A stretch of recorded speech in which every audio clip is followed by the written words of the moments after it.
What if Ned Stark had never knelt on Baelor's steps? What if Varys's whispers, Arya's silent witness, or even fate itself turned the tide?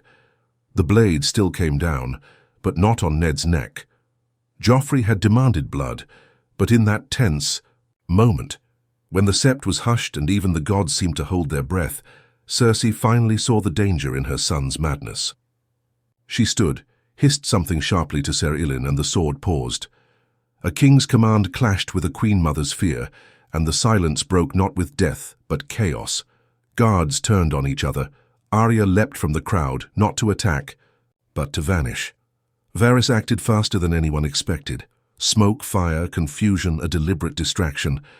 And by the end of it, Ned Stark was gone. Escaped, hidden, alive. Word spread slowly. The official story. Ned Stark was executed. A traitor's death. But in secret corners of the realm, in whispers exchanged behind tavern curtains and castle walls, a different truth began to fester. The North waited for a head on a spike that never came.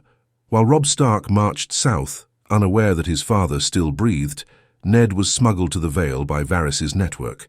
There, sheltered under Lysa Arryn's reluctant roof, he recovered in bitter silence. Each day he stared at the mountains, clenched his jaw and calculated. Not just revenge, but balance. Honor had nearly killed him. This time he would choose. War, but war had already come. Robb had taken the twins. The young wolf had carved a path through the Lannister lines, winning battle after battle. His marriage to Talisa had not yet happened. Catelyn still prayed every night for a husband already dead, until the raven came. Catelyn Stark's hands trembled as she read the letter sealed in wax, bearing the dire wolf sigil. Ned's own hand. Alive. Words she never thought she'd see. Again. Her scream startled the camp and her knees gave out beneath her. Robb read the letter next twice before his voice returned. His father, alive, and planning to strike. The North exploded. A secret army began to form behind Ned's name, loyal to the man who had ruled Winterfell with justice and steel. Men who had stayed home now sharpened their swords. The Umbers roared for vengeance. The Karstarks hesitated. Rickard's thirst for justice had made him unpredictable, but even they knew what the old wolf's return meant. Meanwhile, in King's Landing, Tywin Lannister's lips tightened when he heard the rumors. He didn't believe in ghosts, but he knew Varys's games too well. If Ned Stark lived, the war's balance had shifted. He summoned Cersei and demanded answers. She lied, of course, said she gave the order to spare him, blamed Joffrey, blamed the chaos. But Tywin saw through her. He saw a mistake. And now that mistake wore stark colors and whispered in mountain halls. In Riverrun, Walder Frey's patience was wearing thin. His daughters remained unmarried, his pride unpolished. The betrothal between Robb and a Frey girl was now more than symbolic. It was a tether holding back betrayal. But with Ned's name returning to the battlefield, Robb began to hesitate. The idea of marriage to a Frey, after receiving his father's blessing to reunite the Stark bloodline, seemed small, petty, and so the seeds of the Red Wedding still festered. But Ned wasn't blind. He knew Frey honor was bought, not earned. He knew Tywin Lannister would not sit idle. And above all, he knew that his own mistakes, trusting Littlefinger, underestimating Cersei, speaking truth instead of wielding it, had cost lives. Not again. Varys reached him again in the Vale. They spoke behind closed doors. The spider spun his webs, but Ned now listened without illusions. There would be no mercy for the Lannisters, no warnings. The only way to stop the blood was to spill it first. And to do that, they would need the twins. By the time Robb sent word to Walder Frey requesting the crossing once again, proposing a more generous alliance, it was already too late. Frey had made his deal with Tywin. The knives were ordered. The band was selected, the massacre arranged, but the feast never happened. On the night of the supposed wedding, a different guest arrived. Not Robb, not Catelyn, but a hooded man in grey, with a direwolf pin barely visible in the firelight. He brought no army, just words. "I am Lord Eddard Stark of Winterfell," he said calmly to Walder Frey before a stunned hall. and I know what you're planning." For a long moment the hall was silent. Then the old man laughed, dry, wheezing, sharp, like snapped bones. "You're dead," he hissed. "Your head was cut from your shoulders." Ned pulled a scroll from his cloak. "This is a confession, written in your own son's hand. He spoke too soon, to the wrong whore, and she spoke to the right person." Walder Frey's hand moved toward his wine, but Ned's eyes never left him. "Poison that cup, and your entire line dies before nightfall. Men surround your walls, armed with wildfire stolen from the Mad King's cache. One wrong move and the twins become ashes." Walder froze. Outside, nothing seemed unusual. The music played, torches flickered, but in the distance, torches moved in. Formation. Signal fires to men loyal not to Robb, but to the man who once ruled the North with quiet fury. Inside, Ned leaned forward. "You will swear loyalty to House Stark. You will host no Lannister under your roof. And if you speak of this meeting to anyone, your grandchildren will drown in their own blood." Walder Frey, for once, said nothing. The Red Wedding never happened. Robb married Talisa quietly, in Riverrun with no Freys in sight. The alliance with the Riverlands held, the North remained united. And somewhere, deep in Harrenhal, a Lannister raven flew in panic.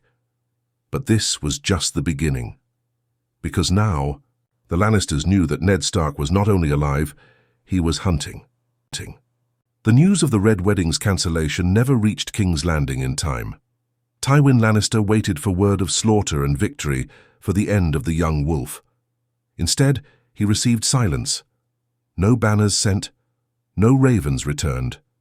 His eyes, sharp and cruel as ever, narrowed as he sat at the head of the small council table. Varys watched him from across the room with his usual unreadable calm, but inwardly he smiled. The spider knew the truth already. Ned Stark was no longer hiding in the Vale.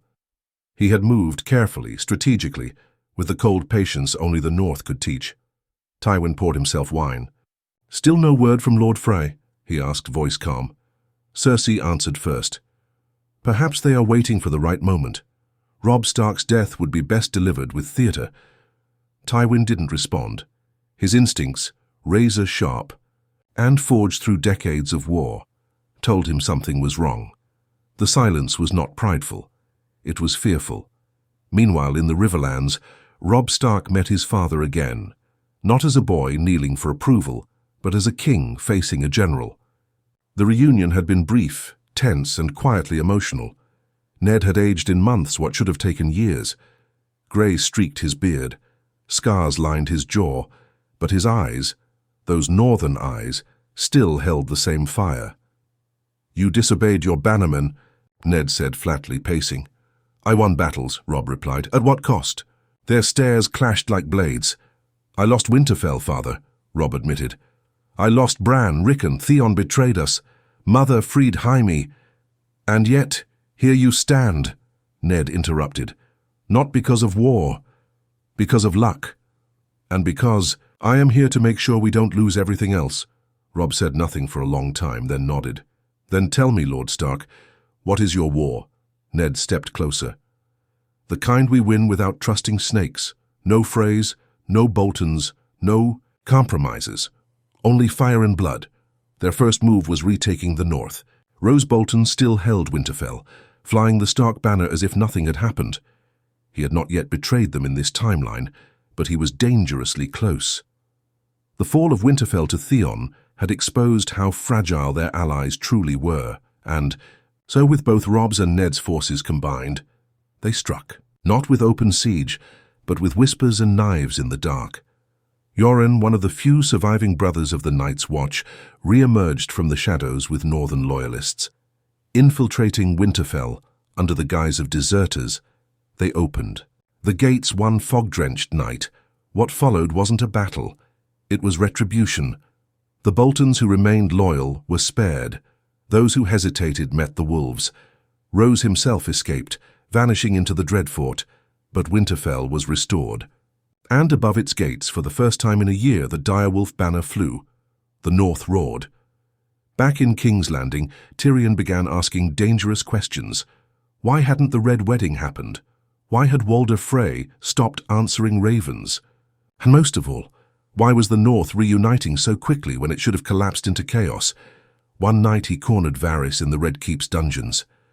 "You know something," Tyrion hissed, eyes glinting. Varys didn't deny it. "I know. Many things, my lord, including the price of underestimating the North and the cost of losing the people's faith." Tyrion leaned in. "Tell me the truth. Is Ned Stark alive?" Varys met his gaze. "Would it matter?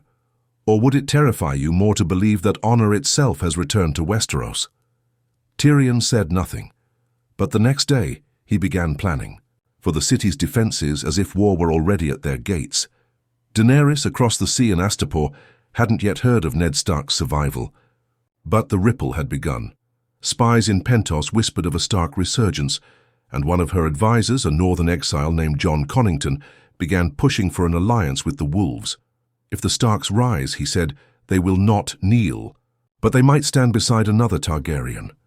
Daenerys didn't answer. She only stared at her dragons as they hissed and coiled in the shadows.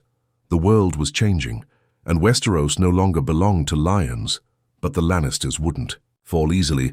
Tywin summoned Peter Baelish Littlefinger to a private chamber. "You failed to control Catelyn. You failed to silence the Starks, and now their father lives," Tywin growled. Littlefinger's smile didn't falter. "And yet, here I am, ready to clean up the mess, for a price." Tywin leaned forward. "Name it." "Power," Littlefinger whispered. "Give me Harrenhal, the Vale, and leave Sansa Stark in my care." Tywin considered it, then nodded. "Bring me Ned Stark's head, this time for real." But Littlefinger had no intention of killing Ned. He saw a different path, a world where Stark and Baelish ruled side by side. Or so he believed. As whispers of Ned's survival spread, so too did fear. In the Westerlands, bannermen began to falter. The Blackfish rode again. Edmure Tully raised the riverlands in secret. Even the Tyrells hesitated. Margaery, poised to marry. Joffrey questioned her choices. "What if the Starks win?" she asked Olenna. Olenna narrowed her eyes. "Then we marry you to the victor, as always." But victory would not come easily. In the north, Jon Snow stood at the wall, unaware that his father still breathed. Ghost stirred uneasily beside him, sensing something in the wind. Letters came slowly, if at all, but soon one would reach his hands. And the boy who thought himself a bastard would learn that the world was far more tangled than he'd ever known. Yet even as the north rejoiced, Ned Stark felt no joy. He walked Winterfell's halls like a ghost, touching stone, remembering names. Maester. Luwin's chambers were empty. The Godswood was still. The crypts whispered louder than ever. He stood before Lyanna's statue and clenched his fists. "I will finish what I failed to do," he swore. But he didn't know what was coming. Because, across the sea, a queen with dragons was watching. And across the wall something ancient was waking. The letter reached the wall at sunrise, sealed with black wax and the Stark direwolf. It was the only letter Jon Snow ever received with his true name written inside. Not just Jon, not Snow, but Jon Stark. The word struck him like a blade. He read it once, then again. Then he stared into the flames, trying to make sense of the impossible. Ned Stark is alive. That alone was a miracle. But the words that followed cracked the very foundation of everything Jon thought he knew. "We must speak. There are things I should have told you long ago." Jon had never defied his vows as a brother of the Knights. Watch, not truly, but now. The wall suddenly felt like a prison. Ghost circled him restlessly, sensing his turmoil. Sam looked up from his books, concern etched on his face. "Is it bad news?" he asked softly. Jon's voice was quiet. "It's in the truth. Maybe the worst kind of truth." He didn't leave that night, not yet. But the seed had been planted, and when the White Walkers finally moved beyond the haunted forest, Jon Snow would have to make a choice far greater than honor. In the south, Ned stood before the assembled bannermen of the north and riverlands. His voice carried the weight of two wars, one lost, one not yet won. "We march not for revenge," he said, "but for justice. Not for blood, but for balance. The Lannisters have poisoned the realm. The Iron Throne rots. We either remove the sickness, or it consumes the Seven Kingdoms." The hall erupted in approval, But Robb stood silently at his side. His pride had softened, reshaped into resolve. He no longer needed to be the young wolf. His father had returned, not as a replacement, but as a hammer to strike the final blow. Plans formed quickly. Catelyn rode to Riverrun to secure the River Lords. The Blackfish sailed upriver, spreading word of Ned's return. And behind them, Littlefinger began slithering between alliances, offering support to both sides, always watching for cracks. But it was Sansa who now stood at the center of two worlds. Still a hostage in King's Landing, still dressed like a lion, but her eyes were now wide open. The court mocked her. Joffrey tormented her daily, but she had grown sharper, colder. The words she once cried in silence now became her armor. When she learned Ned was alive, she didn't scream. She smiled. Tyrion noticed. "You know something," he said one night as they dined under Lannister banners. "I know the North remembers," she whispered, "and it's coming for you." Tyrion wasn't offended. He raised his cup. "Then here's to remembering and surviving." Not all Lannisters were blind. Jaime had returned to the capital, broken, maimed, and quieter than before. When he heard Ned Stark still breathed, his face hardened. Not out of fear, out of guilt. "I pushed his son from a tower," Jaime muttered to Cersei. "How many more? Debts must I owe that family?" Cersei, furious, paced the room. "Ned Stark alive means every Frey, every Lannister soldier, every alliance we've made is at risk. He will not stop until we're all dead. And if he's smarter this time," Jaime added, "he won't fail." Meanwhile, Tywin Lannister was no longer calm. For the first time in years, he was outmaneuvered. His plan had failed. Walder Frey was silent. Rose Bolton had gone underground, and the North was stronger than ever. Every raven he sent south, west, or east came back with the same whispers. "Stark, Stark, Stark." He summoned the mountain. Sir Gregor Clegane. If war could not be won with politics, it would be won with fear. "Burn their villages," Tywin ordered. "Poison their wells. Kill anything that flies a wolf banner." The mountain obeyed. And the riverlands began to bleed again. But Ned had already anticipated it. For every village lost, 3 Lannister patrols vanished in the night. Northern scouts used ice and mud like weapons. The Brotherhood without banners joined their cause. Even the Hound wandering alone began to feel the tide turning.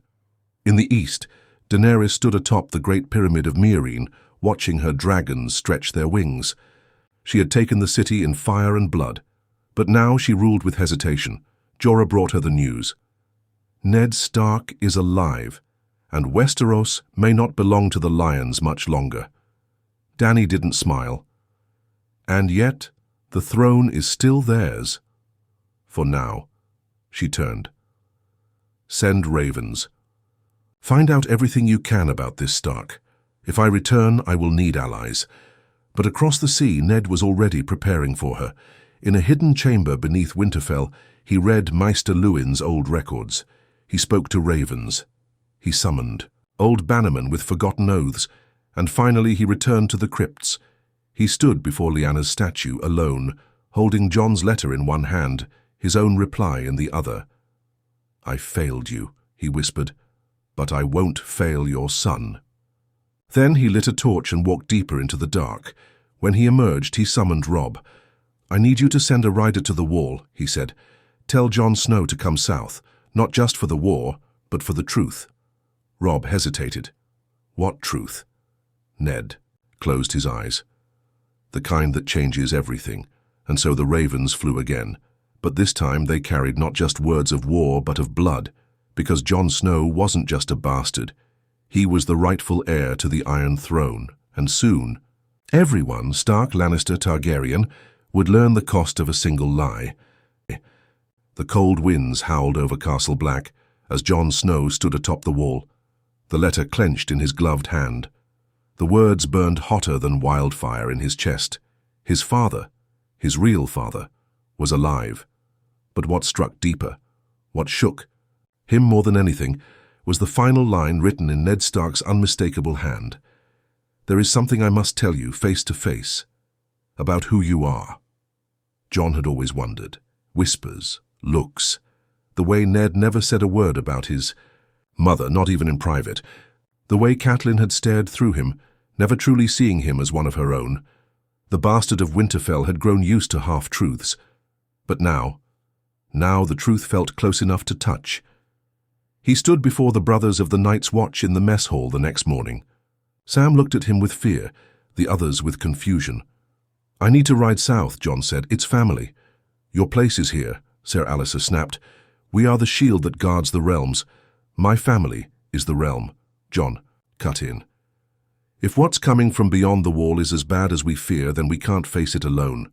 The North must stand united, and I'm the only one who can make that happen." There were no cheers, just a long silence. Then Sam stepped forward. "Go." And Jon rode. Ghost beside him, howling into the snow, his sword strapped tight, his mind full of questions. Every mile south was another heartbeat closer to the truth. And somewhere in the forests of the north, Ned Stark prepared for a reunion 20 years in the making. But there was no time to dwell. War was tightening around them like a noose. Tywin Lannister had dispatched 3 armies, one to harass the riverlands, one to hold Harrenhal, and one, led by Sir Kevan, to reclaim the twins. He believed the North would scatter again under pressure. He believed wrong. Robb met them at Moat Cailin, the fortress gates flanked by wild wolves and men who had waited years for vengeance. The Lannisters came in shining armor. The North came in silence like a blizzard before a storm, and when they clashed, it wasn't a battle, it was a reckoning. Ned, watching from the cliffs above, said nothing. He only nodded once as Robb's direwolf grey wind tore through a golden lion banner. There was no mercy. Only fire, only death. By nightfall the snow was red, and Tywin had lost his first gamble. But he wasn't finished. In King's Landing, Cersei paced in her chambers, wine in hand, teeth clenched. "We should have cut his head off when we had the chance," she hissed. Joffrey was right. Jaime watched her, quieter than ever. "He saved me once, you know, after my capture, spared me when he didn't have to. And now? You want to thank him?" she snapped. "He's going to take everything from us." "He already has," Jaime whispered. Downstairs, Tyrion was preparing for war of a different kind. He met secretly with the Tyrells, Olenna and Margaery both present. "If the Starks reach the gates," he said, "you'll have to choose sides. Quickly." Olenna tilted her head. "We've always chosen the side that wins. The Lannisters look a little tired." Tyrion poured himself wine. "Then allow me to tell you a secret that might help make your decision. Ned Stark lives. And the boy you want to marry?" He looked to Margaery. "He's a sadistic monster." The Queen of Thorns only smiled. "Tell me something I don't know." Meanwhile, across the sea, Daenerys Targaryen finally read the reports herself. "Ned Stark is alive," Jorah told her, "and Westeros may not belong to the Lions for long." She stared at the fire, her dragons casting long shadows behind her. "Then I return not to a broken realm, but to a battleground." Back in Westeros, Jon finally arrived at Winterfell. He dismounted slowly. Ghost remained at his side, quiet for once, as if sensing something sacred. The gates opened, and there stood Ned Stark, older, wearier, but unmistakably himself. For a long moment neither man spoke. Then Jon stepped forward. "Father," Ned shook his head. "Not quite." They walked the Godswood together. The weirwood watched in silence as Ned finally spoke the truth. "You are not my bastard," he said, voice barely above a whisper. "You are my sister's son, Lyanna's, and Rhaegar Targaryen is your father." Jon blinked. "What?" "Your name is Aegon Targaryen. You were born in the Tower of Joy. I raised you as mine to protect you. From Robert. From the world." Jon took a step back. "No." "I loved you like a son," Ned said quickly. "You are my son. But the truth is the only thing that will keep you alive now." Jon turned away, his face pale. "I've sworn. Vows. I've bled for the Watch. I don't want the throne. But the throne may want you," Ned said, "and Westeros will not survive what's coming if it doesn't have the right ruler." They stood in silence. Then Jon asked the only question that mattered. "Does Robb know?" "No," Ned said. "Not yet. And he mustn't. Not until we're ready. Outside the walls, the north buzzed with momentum. Plans were made. Castles fortified. The old northern houses had returned, not out of loyalty to kings but to the Stark name, and at their head 2 wolves now stood. But shadows moved faster than wolves. Petyr Baelish was already working his way through the Vale, whispering promises to young Lord Robin Arryn, using Sansa's name like a blade. And in the darkness of King's Landing, Cersei sharpened her final plan. If Ned Stark wants to come for us, she told Qyburn, then we'll greet him with wildfire. Jon stood on the battlements of Winterfell that night, looking south. His world had shattered, but something deep in his bones, older than the Night's Watch, older than the lies, began to stir. He was more than a Snow, more than a bastard. He was both wolf and dragon, and soon the whole realm would know it.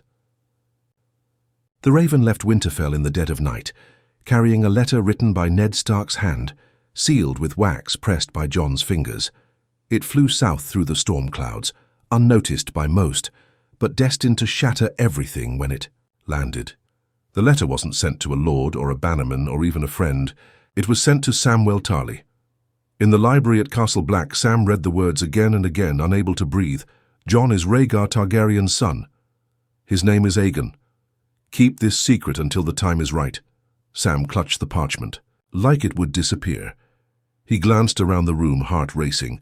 The wall was quiet, but the silence now felt suffocating. The truth was too heavy to bear alone. Far below in Winterfell's halls, Ned sat in council with Robb and the Riverlords. Jon had returned to his duties, training the northern men. Quiet, steady, but with a different weight in his voice. One of command. One of blood. Robb hadn't been told, not yet. Ned kept it buried, not out of deceit, but protection. If Robb knew the truth now, it could split them apart. The North couldn't afford division, not when war pressed in from every side. The Lannisters are bleeding, Lord Karstark said, spreading a hand across the map. We've taken the western roads, trapped their trade routes. If we push toward the capital, Ned shook his head. We don't walk into a trap. Cersei is not her father, but she's no fool. She'll set fire to her own throne before she loses it. Robb leaned forward. Then what? Wait? Give them time to regroup? No. Ned said, we make them believe we already have, and then we strike where they don't expect. In King's Landing, Cersei sat alone in the great hall, staring at the Iron Throne with wild eyes. Her grip on power felt thinner by the hour. Whispers filled the court, about Freys gone silent, about Riverlords rising again, about Northerners, slaughtering Lannister scouts and leaving their flayed corpses in the fields. But the one rumor that would not die, the one that haunted even her dreams, was this. Ned Stark lives. She turned to Qyburn. Is it true? Tell me the truth. Qyburn's face remained still. I believe so, Your Grace, and worse, his son is with him. Which one? Snow. Cersei's face twisted. The bastard? Not just a bastard, Qyburn said slowly. We've intercepted a letter. He may be Rhaegar's son. Silence. For the first time in years, Cersei was afraid. Real, tangible fear, not of death but of irrelevance. If Jon Snow was truly a Targaryen, if Ned Stark still drew breath, then her family's claim to the throne was nothing but ash. She stood up, knocking over her goblet. We burn the city if we must. If they want the throne, they'll take it from beneath a mountain of corpses. Tyrion, who had overheard part of the conversation, leaned against a stone pillar nearby. Charming, he said, and predictable. Cersei turned sharply. You have something to say, little brother. Tyrion stepped closer. Just this. When your enemies stop hiding, it's not because they're reckless. It's because they're already at your door. Cersei's fingers curled. Then I'll burn the door down. But even wildfire could not stop what was coming. Outside the city, the Reach had begun to fracture. The Tyrells were no longer certain the Lannisters could hold the throne. Margaery pressed her grandmother daily. We should back the winning side, she urged. And if the wolf is joined by the dragon, Olenna's gaze was cold, then we make sure the dragon breathes fire in our direction, just enough to keep us warm, not enough to burn. Far across the sea, Daenerys received the raven that Varys had sent from his last days in King's Landing. She read the name twice. Jon Targaryen. She stood in silence before her dragons. Aegon, she whispered, my brother's son, Missandei, watched her carefully. If he lives, Your Grace, he may have a stronger claim than you. Dany didn't blink. Then I suppose he and I will have to decide who the realm truly belongs to. Back in Winterfell, Jon stood in the crypts again, this time alone. He stared at Lyanna's statue, his breath fogging in the cold. Did you love him? He asked softly. Did you die for love? Or for honor? The silence answered him, as it always had. He didn't want the crown, didn't want a throne or a war or a name that wasn't his. But he couldn't deny what was coming. The Night King was stirring, the Lannisters were collapsing, and Daenerys Targaryen was on her way. Later that night, Robb found Jon alone in the yard practicing with his sword. You've changed, Robb said. Jon didn't look at him. We all have. You're hiding something. Jon paused. There are truths I'm still learning how to carry. Robb tilted his head. Are you still my brother? Jon looked him in the eye. Always. But the ground beneath them was already shifting. The war for the throne wasn't just Stark versus Lannister. Anymore, it was blood versus blood, fire against ice, legacy clashing with destiny. In the Vale, Pater Baelish made his final play, convincing young Robin Arryn to raise his banners in the name of the true king in the north. Not Robb, not Jon.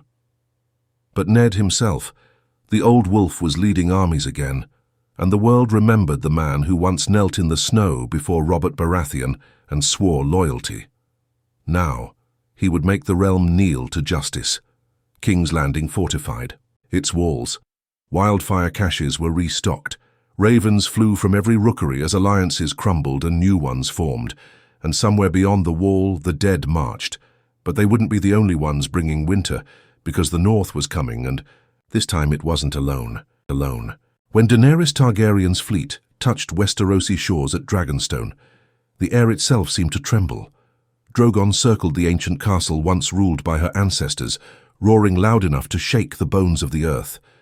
But Dany's heart wasn't focused on conquest, not yet.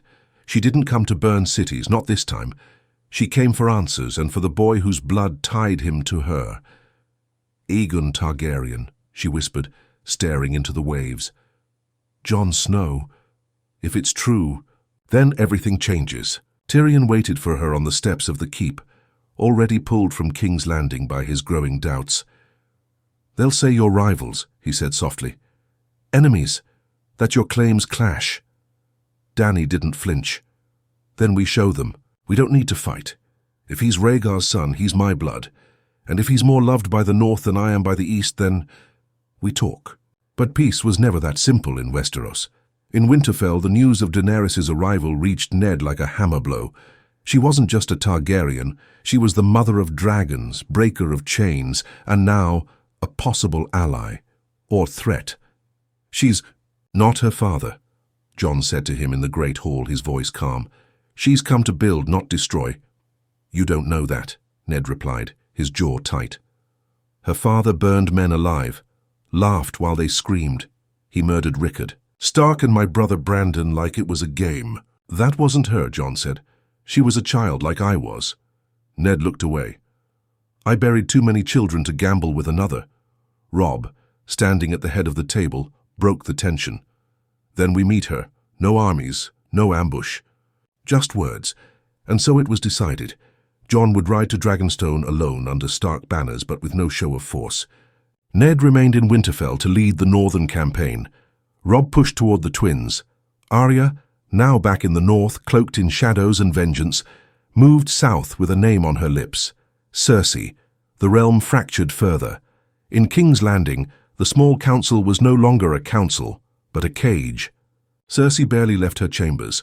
The wildfire plots grew thicker, and Jaime, torn by guilt and rage, began to question everything.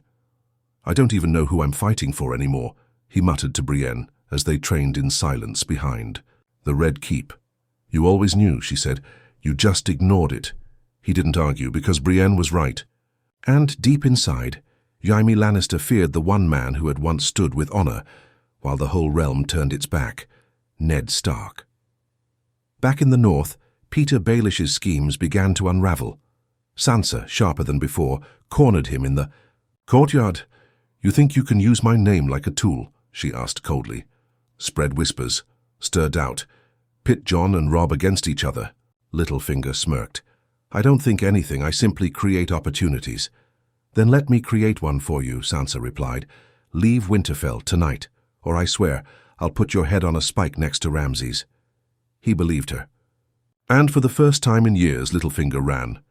Jon arrived at Dragonstone under a stormy sky, where Dany waited at the gates, her dragons watching from above like silent gods. Their first meeting was tense. 2 legacies wrapped in fire and... "Snow, you bend the knee?" she asked, her voice firm but curious. "I came to talk, not kneel," Jon said, standing tall. "And not for thrones. Then for what?" "For the realm. The dead are coming. The Night King marches, and if we don't unite, it won't matter who wears the crown." She studied him, searching for lies. "And your father?" Jon exhaled. "He's not my father. Not by blood." She nodded once. "Then we have much to discuss." For the next 3 days they did. They walked Dragonstone's cliffs, spoke of Rhaegar and Lyanna, of old wars and new ones. And slowly something shifted. Not romance. Not yet. But understanding. Meanwhile, Ned stood before the gates of Harrenhal, where Lannister forces had regrouped. The northern banners were joined now by Tully colours, Vale Knights, and even the remnants of Baratheon loyalists who still remembered Robert's rebellion. The army was vast and angry. Inside, Sir Kevan Lannister prepared for siege, but it was hopeless. The Stark forces moved like frost across flame, surrounding the cursed castle with precision. The battle was brief, the surrender swift, and Ned Stark, who had once lost everything because of honor, stood again beneath the broken towers of Harrenhal, this time not as a prisoner, but as a conqueror. Ravens flew to King's Landing. Cersei read the scroll with shaking hands. "Ned Stark now holds Harrenhal," it said. "He marches east. He has the Vale, he has the Riverlands, he has the North. And soon," Qyburn added quietly, "he will have the capital." She turned to Jaime. "We kill them all. If we're going to die, we make it mean something." But Jaime was done. He rode that night alone south to join Brienne, who had taken command of Tarth forces and marched them north to meet the Starks. He left Cersei with nothing but a crown of fear and a city built on fire. Back at Dragonstone, Jon stood at the war table with Daenerys, Tyrion, and Davos. "If we strike now, we take the city before winter," Tyrion said. Dany looked to Jon. "And what would you have me do?" "End this war," Jon replied. "But not with fire, not with screams. If we win with justice. No more Red Keeps, no more sept explosions, no more children burned because their last name is wrong." She studied him. "You sound like someone I could follow." "And you," he said, "sound like someone who doesn't need to burn the world to change it." The war for the Iron Throne was no longer lion versus wolf. It was fire and ice united. But deep beyond the wall, where the snow never melted and the trees whispered in languages older than men, the Night King raised his hand. The dead stirred. Again. Because while the realm fought over thrones, death was already marching and it would not kneel. King's Landing had never felt this quiet. Not since the days of the Mad King. Not even during Robert's rebellion. There was something heavier in the air now, like the city itself was holding its breath, waiting for the storm to fall. Because, this time, it wasn't just an invading army that marched toward the gates. It was history, vengeance, and the full weight of every lie the crown had ever told. The banners flew high over the Stark-Targaryen alliance. The direwolf and the 3-headed dragon flapped side by side above a sea of soldiers that stretched across the King's Road like a rolling tide of ice and fire. Robb Stark commanded the front, armored in black steel with grey wind at his side. Daenerys flew above on Drogon, her dragons casting massive shadows over the fields below. Jon Snow, Aegon Targaryen, rode just behind, flanked by Davos and Ser Jorah, haunted but unshaken. And at the rear, cloaked in grey and silence, rode Ned Stark. The old wolf had come to finish the war that had never truly ended. Inside the city walls, Cersei stood on the Red Keep's highest balcony, hands clutching the stone so tightly her knuckles bled. Below her soldiers scrambled like ants, setting up scorpions, moving wildfire barrels, closing inner gates. But even the most loyal knew this wasn't a battle they could win. "They'll be here by morning," Qyburn reported, calm as ever. "Your Grace, we must consider evacuation." "I am the Queen," Cersei hissed. "If I fall on the throne." Qyburn bowed. "As you wish. The wildfire is ready." She turned to the throne room, where her last son, Tommen, waited in silence. She placed a hand on his shoulder. "If they break through, you run, understand?" Tommen nodded, but his eyes were lost, staring past her, toward some fate he couldn't name. In the camp outside the city, Jon sat by the fire, sharpening Longclaw. Ghost lay beside him, ears twitching. The soldiers around him drank, sang, laughed nervously. But Jon remained quiet. When Daenerys approached, he didn't look up. "You're thinking about the Night King," she said. "I always am," he replied. She sat beside him, watching the flames dance. "I saw what you did in the north, the way the men look at you. They'd die for you." "They'll have to," he said softly, "because when this war ends, the real one begins." Dany glanced at him. "And what happens after that?" Jon hesitated. "We build something better if we survive." She smiled, just barely. "You sound like someone who doesn't want to rule." He looked at her. "I don't." Morning came with steel and fire. The gates of King's Landing stood tall, but the people behind them wept. No city was ready to face the full strength of two royal bloodlines united.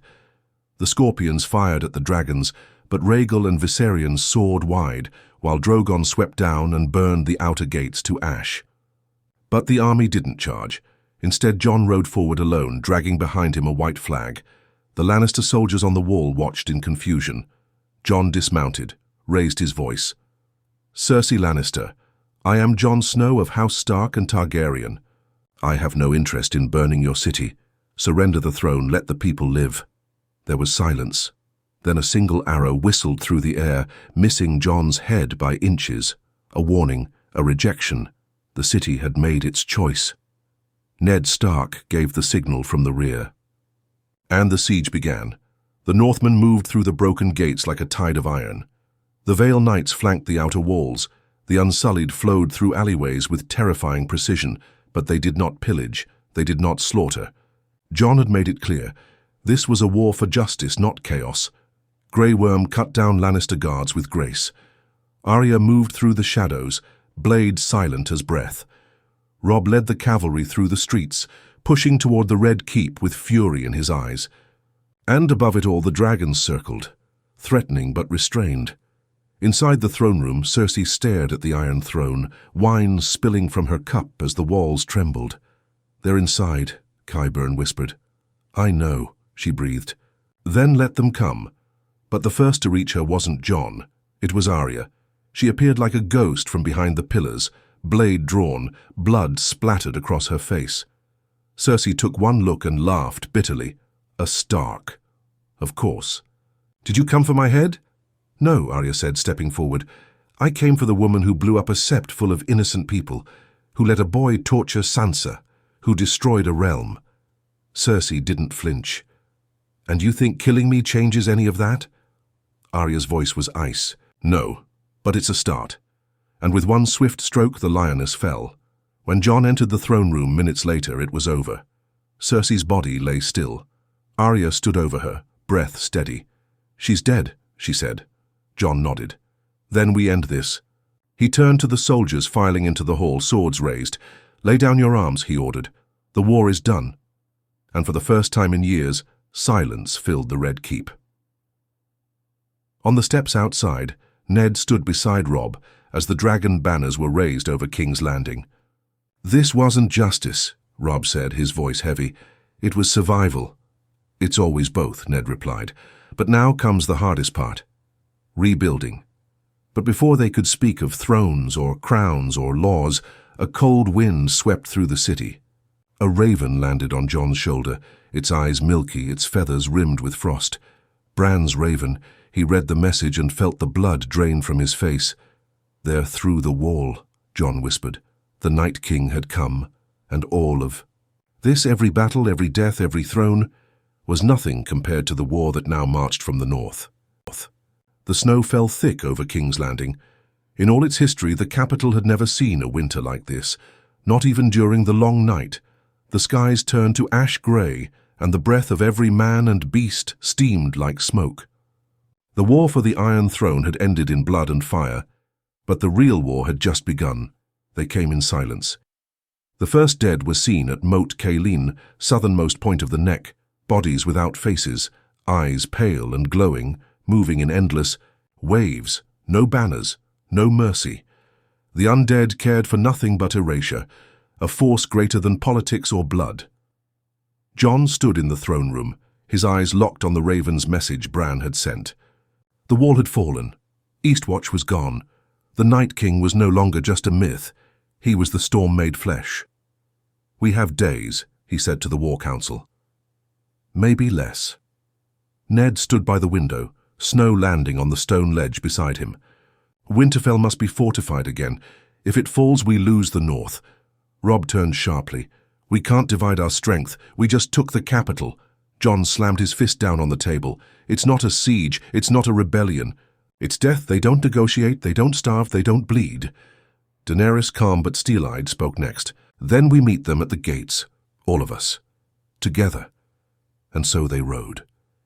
Every remaining house, Stark, Targaryen, Tully, Arryn, Tyrell, sent men. Even the shattered remnants of the Baratheon forces answered the call. Gendry came to Winterfell, carrying Robert's hammer and a fury in his eyes. Ser Davos returned to the north beside Melisandre, who had come to fulfill her final prophecy. "The prince that was promised," she whispered, eyes fixed on Jon, "and the father who saved him." Ned didn't look at her. He never forgave her for what she'd done to Shireen, but he said nothing. Now was not the time for revenge, only survival. Winterfell became the heart of humanity's last stand. Bran waited beneath the heart tree, skin, pale, eyes clouded.